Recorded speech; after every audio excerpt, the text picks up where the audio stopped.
kasih. Okey, yang berhormat belanja. Terima kasih Datuk Seri Yang di-Pertua. Bismillahirrahmanirrahim. Assalamualaikum warahmatullahi wabarakatuh. Salam sejahtera. Alhamdulillahirrabbilalamin. Wassalatu wassalamu ala asyrafil anbiya wa mursalin wa ala alihi wa sahbihi ajmain. Yang berhormat Datuk Seri Yang di-Pertua, Yang amat berhormat Datuk Seri Diraja Menteri Besar Perak Darul Rizwan, ahli-ahli yang berhormat, ketua-ketua jabatan, pegawai-pegawai kerajaan, para penghati, rakan-rakan media, tuan-tuan, puan-puan yang saya muliakan. Salam persidangan saya ulurkan kepada semua ahli-ahli yang berhormat. Semoga kehadiran kita dikira ibadah oleh Allah Subhanahu Wa Taala. Saya merapat sembah serta menjunjung kasih titah perasmian Duli Yang Maha Mulia Paduka Seri Sultan Perak Darul Rizwan sempena istiadat pembukaan resmi penggal ketiga Dewan Negeri yang ke-13 Perak Darul Rizwan pada 31 Mac 2015 yang lalu. Saya bersyukur kerana diberikan peluang untuk turut serta mendengar, meliti dan mengamati titah ucapan tersebut sebagai pedoman dalam membangunkan negeri yang tercinta ini. Segala puji bagi Allah yang telah menciptakan manusia dan telah mengajarkan manusia bayan, yakni kuasa bertutur dan menjelaskan, serta menurunkan manusia Al-Quran dan telah menjadikan ia sebagai peringatan, penawar, petunjuk dan rahmat kepada sekalian makhluk. Alhamdulillah, setinggi-tinggi kesyukuran dipanjatkan kehadat ilahi kerana dengan rahmat dan izinnya pada hari ini kita dipertemukan sekali lagi. Izinkan saya membuka penggulungan dengan memetik surah Al-Isra ayat 36. Wala taqfu ma laysa laka bihi ilm innas sam'a wal basara wal fu'ada kullu ulaika kana anhu mas'ula. Maksudnya, dan janganlah kamu mengikuti apa yang kamu tidak mempunyai pengetahuan tentangnya. Sesungguhnya pendengaran, penglihatan dan hati, semuanya itu akan ditanya mengenainya. Di dalam tafsir Al-Qurtubi menyatakan mereka semua akan ditanya tentang apa yang dilakukan oleh mereka. Hati ditanya tentang apa yang dia fikirkan dan dia yakini. Pendengaran dan penglihatan akan ditanya tentang apa yang dia lihat. Pendengaran ditanya tentang apa yang ia dengar. Semua anggota tubuh akan diminta pertanggungjawaban di hari kiamat kelak.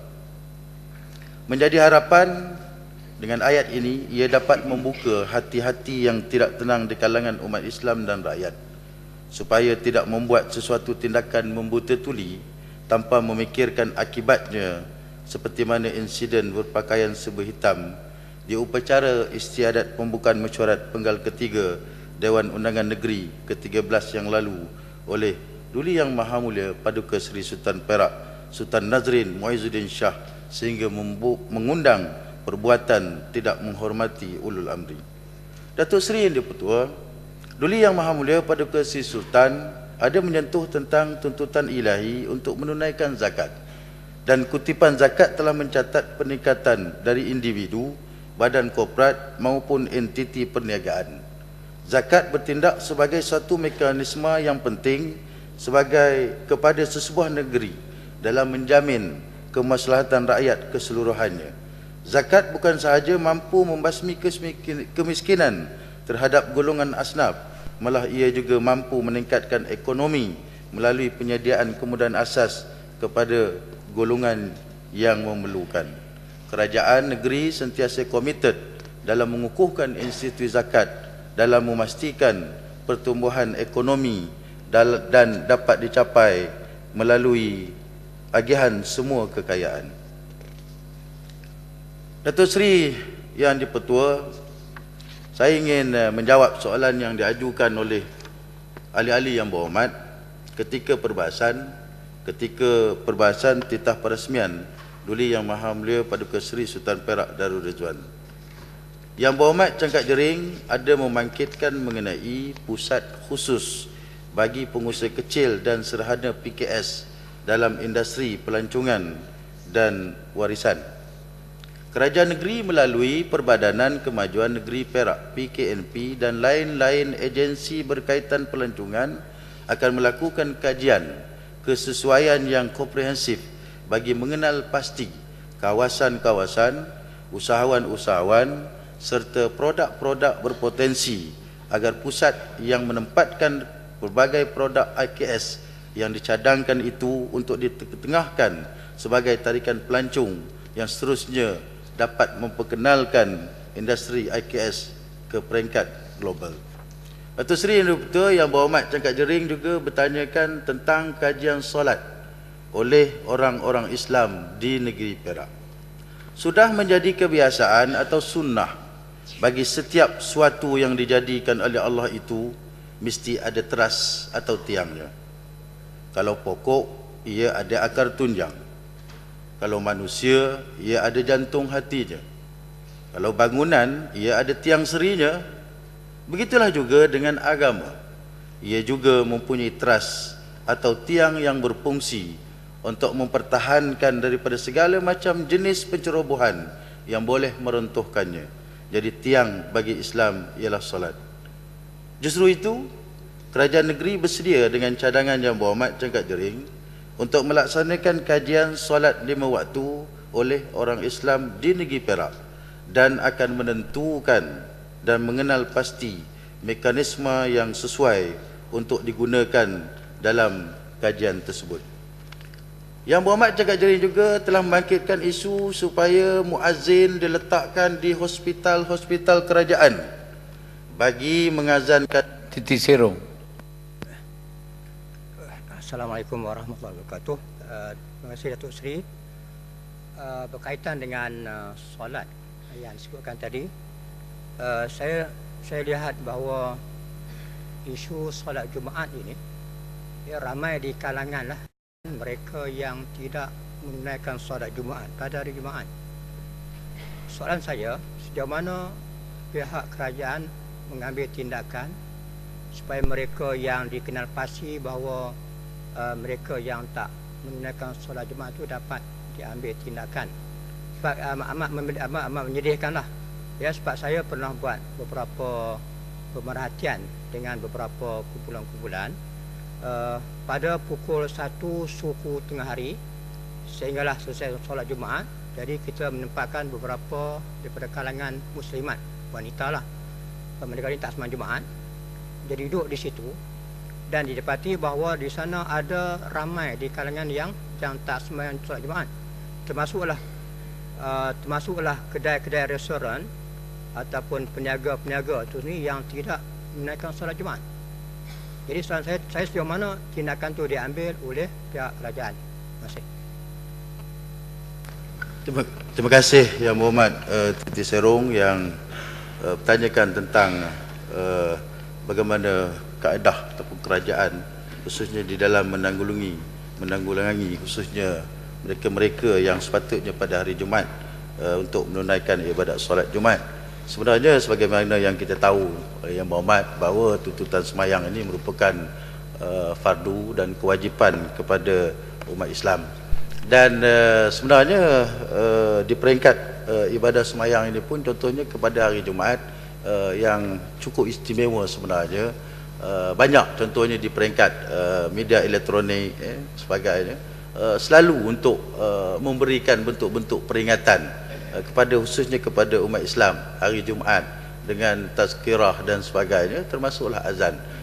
Namun apa yang disebut oleh Yang Berhormat seperti tadi, memang kita pun ada juga bentuk-bentuk penguatkuasaan dalam erti kata menjaga, khususnya mengajak umat Islam untuk melaksanakan ibadah solat ini. Dan sebenarnya tugas ini bukan hanya berlaku tanggungjawabnya kepada pihak kerajaan, tetapi kita atas nama orang Islam sebenarnya wajib untuk memainkan peranan supaya kita dapat mengimarahkan masjid khususnya pada ketika waktu solat Jumaat. Yang Berhormat Cangkak Jering juga telah membangkitkan isu supaya muazzin diletakkan di hospital-hospital kerajaan bagi mengazankan bayi-bayi yang baru lahir. Syariat azan dan iqamah kepada bayi yang baru dilahirkan merupakan satu tuntutan agama yang hukumnya sunat. Walaupun begitu, tuntutan tersebut perlu dilaksanakan oleh bapa atau datuk kepada bayi tersebut. Jika sekiranya tiada waris yang berkelayakan untuk melaksanakan tuntutan ini, maka pihak hospital akan mengambil alih tugas ini. Untuk makluman ahli yang berhormat, setiap hospital di negeri ini mengamalkan konsep mesra ibadah dengan menempatkan seramai 2 orang penolong hal ehwal Islam di Hospital Raja Permaisuri Bainun, Hospital Bahagia Ulu Kinta, Hospital Taiping, Hospital Teluk Intan, Hospital Seri Manjung dan Hospital Selim Riba.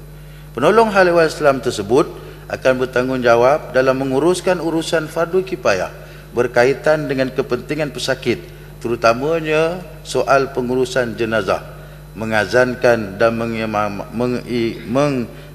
mengiqamahkan bayi yang dilahirkan. Yang berhormat, Sungai Rapat telah mencadangkan beberapa... Minta jelaskan.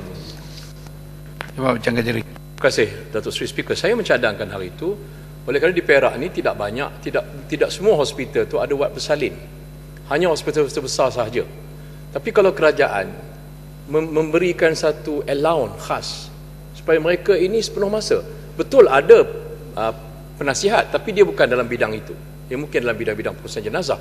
Jadi kita cadangkan supaya tidak semua ibu bapa yang baru menikmati anak pertama tu dia buat kerja tu. Bahkan dari feedback yang saya dapat daripada Metron dan daripada misi tu, kami kata kalau anak tu lahir pukul 4 pagi, nak panggil ayah dia kadang-kadang tak ada.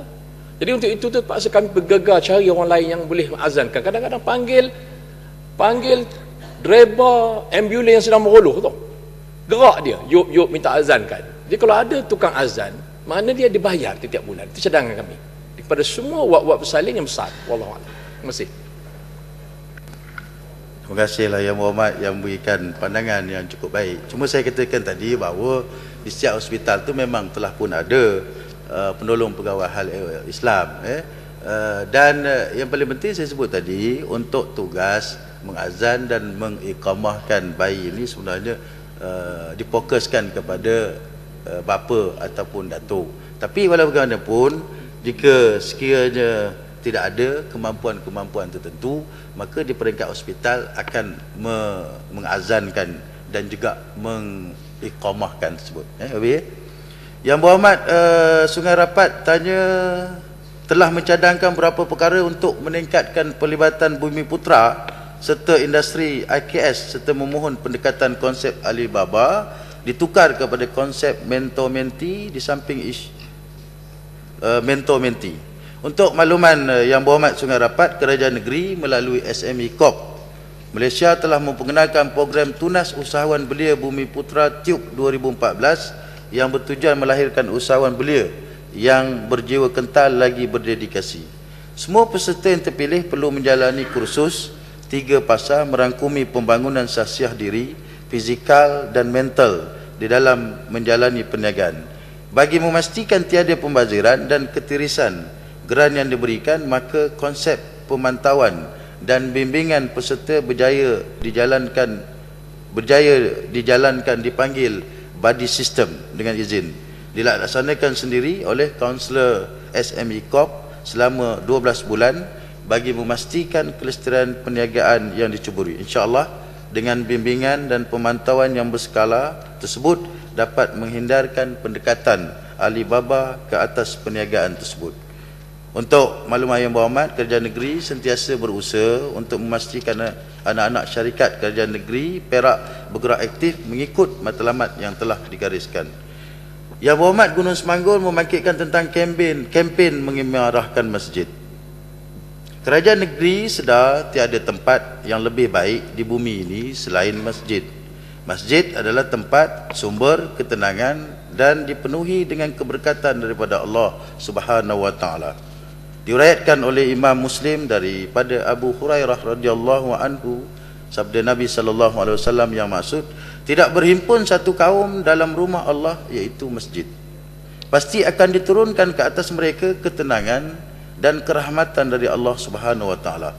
Kerajaan negeri sentiasa menjalankan usaha-usaha yang berterusan untuk mengajak umat Islam ke arah kebaikan seperti yang disebut hadis Nabi sallallahu alaihi wasallam di atas.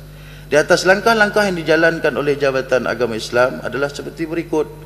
Pelaksanaan kempen jom solat berjamaah di masjid telah pun dilakukan. Kedua, di samping itu, bagi mencapai dan memahami peranan dan fungsi masjid, Jabatan Agama Islam Perak telah menempatkan seramai 360 orang guru-guru takmir di masjid dan di surau di negeri Perak. Bagi memperkasakan lagi masjid dan masjid, Jabatan Agama Islam Perak telah pun menubuhkan rakan masjid di seluruh negeri Perak.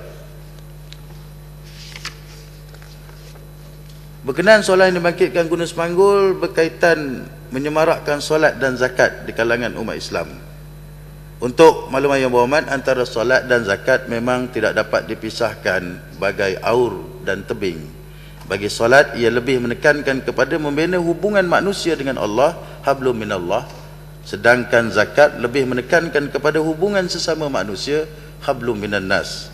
Kerajaan negeri melalui Majlis Agama Islam Perak melaksanakan usaha-usaha membantu umat Islam yang tergolong sebagai asnaf dengan pemberian wang zakat dapat membantu mengeluarkan mereka daripada tekanan ekonomi dan kemiskinan.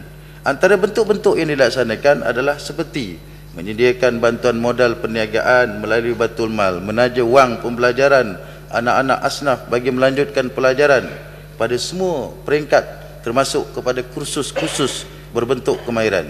Ini bertujuan dengan ilmu yang dibekalkan dapat meningkatkan sosioekonomi dan kelestarian keluarga. Berkenaan solat, kerajaan negeri telah menyediakan peruntukan besar dalam pembinaan masjid dan surau di seluruh negeri Perak dengan menyediakan guru-guru takmir atau guru tauliah bagi untuk mengimarahkan majlis ilmu dan kepentingan solat untuk umat Islam. Bertujuan menyerapkan nilai betapa pentingnya ibadah solat dalam kehidupan umat Islam. Yang berhormat Gunung Semanggul bertanyakan tentang pengambilan guru-guru tahfiz yang ditempatkan di sekolah agama negeri dan mahat tahfiz. Sebagaimana yang berhormat sedia maklum, sekolah menengah agama negeri Seman, iaitu Sekolah Izzuddin Shah, Sekolah Raja Perempuan Ta'ayah dan Sekolah Raja Dr. Nazrin Shah serta mahat tahfiz Darul Rizwan melaksanakan 3 aliran yang kita sedia maklum. Untuk menyokong pelaksanaan aliran Azhariyah di Seman dan Mahat Tahfiz, kerajaan negeri telah meluluskan 20 jawatan guru sandaran tidak terlatih grade DC 41 yang bertanggungjawab untuk mengajar mata pelajaran ayat dadi, sanawi, pendidikan Islam dan tasmi' Al-Quran di Seman dan Mahat Tahfiz. Pelantikan ke jawatan guru sandaran tidak terlatih grade DC 41 adalah kerana kebanyakan graduan sarjana muda tidak mempunyai diploma pendidikan yang melayakkan mereka untuk dilantik ke jawatan pegawai perkhidmatan pendidikan DG 41. Walau bagaimanapun, Jabatan Agama Islam dengan bantuan sumbangan zakat daripada Majlis Agama Islam telah menghantar guru-guru yang belum memiliki diploma pendidikan untuk melayakkan mereka menjawat jawatan grade DG 41. Dengan pengisian ini, maka ia akan melengkapkan tenaga pengajar di Seman tersebut. Yang berhormat Titi Serong mencadangkan sekolah agama di bawah kerajaan negeri dinaik taraf. Ada soalan daripada tu Malim Nawar. Semangat. Sorry, minta maaf. Teruskan Yang Berhormat. Terima kasih Datuk Seri Yang Dipertua. Terima kasih kepada Yang Berhormat Belanja. Cuma sikit saya nak merujuk kepada jawapan hasil persoalan yang saya bangkitkan dalam perbahasan berkaitan dengan apa yang dititah oleh tuanku berkaitan dengan solat dan zakat. Cuma isunya yang saya sebut di dalam isu agama Islam lah. Okay. Saya kata solat ini ada kaitan dengan zakat. Okay. Alhamdulillah dijelaskan. Cuma dalam isu semasa hari ini, sebab zakat ni dia berkaitan dengan pungutan harta ataupun kaedah yang diambil untuk memajukan ekonomi rakyat. Dengan suasana keadaan sekarang, merakyat dikenakan GST. GST, cukai yang kita telah maklum pada 1 April. Dan persoalan saya, secara ringkas pada hari perbahasan tersebut, adakah orang-orang Islam ini akan mendapat pengecualian GST, hasil pembelian barang-barang yang dikenakan GST? Sebabnya ialah betul lah, cukai ni kalau ikut Islam, cukai ini mesti diambil daripada pendapatan, bukan perbelanjaan. Dan telah dipersoalkan oleh Kampung Gajah yang lepas, ya, cukai pendapatan, dia ada zakat pendapatan, boleh dapat pengecualian. Kalau kita seorang Islam mengendalikan aktiviti pertanian, kerja zakat pendapatan, kita ada pertanian, di sana dikenakan cukai, dikenakan zakat pertanian. Kalau kita juga orang Islam ada perniagaan, orang yang sama, kita dikenakan cukai perniagaan, zakat perniagaan. Dan kita yang sama, ada emas, kita simpan tak pakai, kita kena zakat emas. Kemudian kita masuk bulan Ramadan, setiap orang Islam akan membayar zakat fitrah, tak dapat lari. Dan dalam masa yang sama, di sudut ekonomi yang lain, dari sudut mengurus kehidupan seharian, ditekan dengan GST. Dalam taklimat yang kita hadir, adun-adun hadir bersama jabatan-jabatan kerajaan, disebut oleh pemberi taklimat, di pihak custom menyatakan bahawa untung rakyat Malaysia ni dia akan kurangkan perbelanjaan dia akan fokus perkara-perkara tertentunya, dia tak akan membazir. Ya, betul. Ya Muhammad, soalan Ya Muhammad, ini sekarang Ya Muhammad jadi memberi jawapan. Tanya soalan kepada Ya Muhammad, belanja. Okey, terima kasih Datuk Seri Speaker. Soalan dia, sekarang ni, adakah orang Islam ini dikecualikan daripada GST? terima kasih. Jawab Ya Muhammad, belanja. Tak ada masa, belanja. Terima kasihlah Yang Muhammad Sebagus. Saya tak tahulah ini pertanyaannya macam mana kan, hukum ke apa ke kan, tapi dah menyangkut paut tentang GST. Itu adalah kita bersedia maklum, khususnya kaedah-kaedah pembelian dan sebagainya.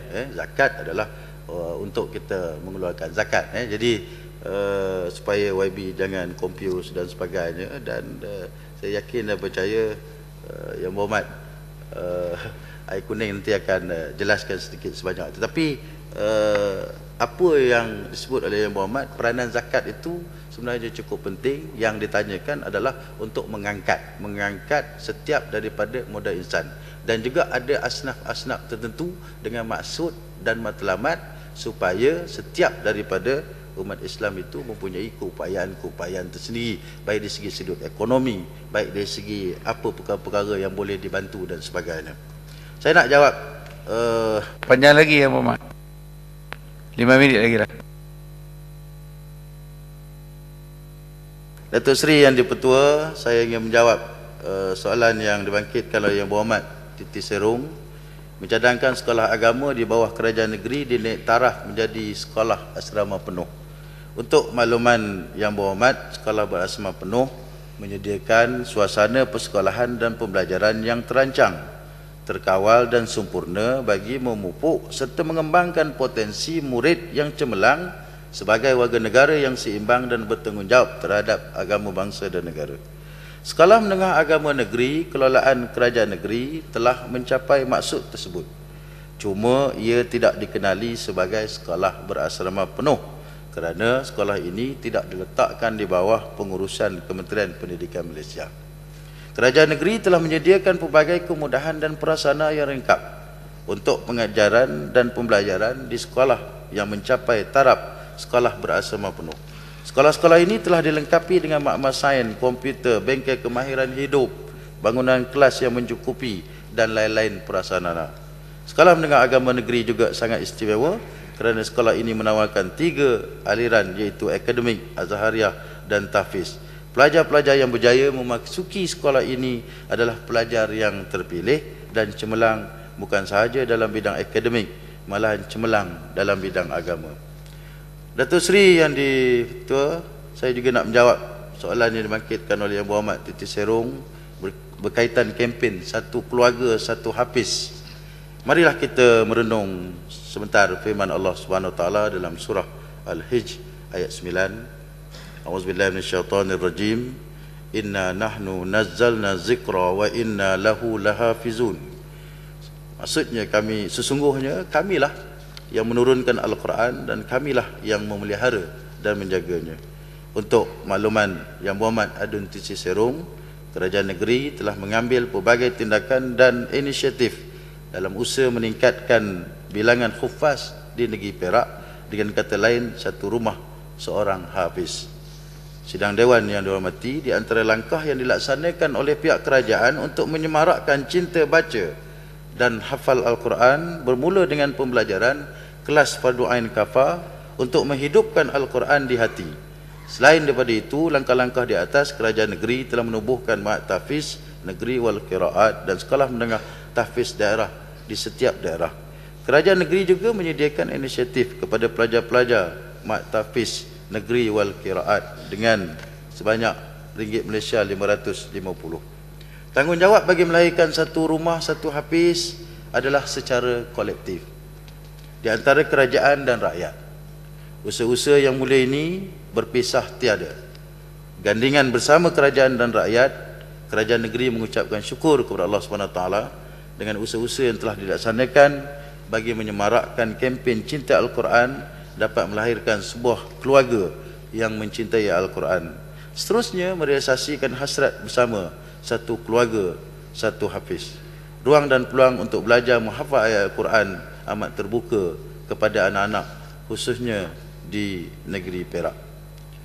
Yang Berhormat Lubuk Merbau bertanyakan kriteria bagi golongan wanita untuk mendapatkan bantuan keuangan dalam menjalankan perniagaan.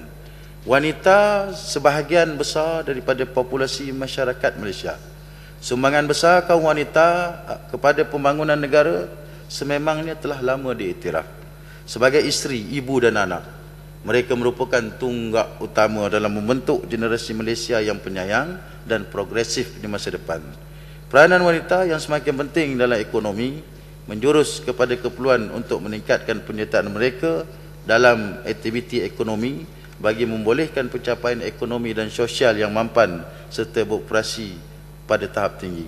Kerajaan tidak pernah mengenepikan peranan wanita dalam menyumbang ke arah pembangunan negara.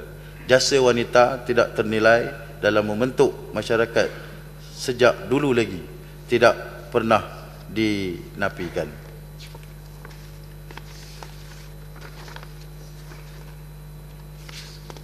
Hormat, okey. Oleh kerana masa pun dah habis, jadi saya sekali lagi ucap terima kasih kepada Datuk Seri Yang Tua. Izinkan yang terakhir ini saya memetik sepotong ayat Al-Quran dalam surah Al-Ankabut ayat 69. Wallazina jahadu fina lanahdiyannahum subulana wa innallaha lama'al muhsinin. Maksudnya, dan orang-orang yang berusaha dengan bersungguh-sungguh kerana memenuhi kehendak agama kami, sesungguhnya kami akan memimpin mereka ke jalan-jalan kami, yakni yang menjadikan mereka bergembira serta beroleh keredaan. Dan sesungguhnya, yakni pertolongan dan bantuan Allah adalah beserta orang-orang yang berusaha membaiki amalannya. Kerajaan negeri komited dalam melaksanakan tanggungjawab yang telah diamanahkan oleh rakyat agar matlamat yang digariskan terlaksana. Saya menyeru kepada semua sidang dewan agar kita terus berganding bahu, walau kita berbeza ideologi tetapi mempunyai matlamat yang sama bagi memastikan rakyat sejahtera Perak aman jaya.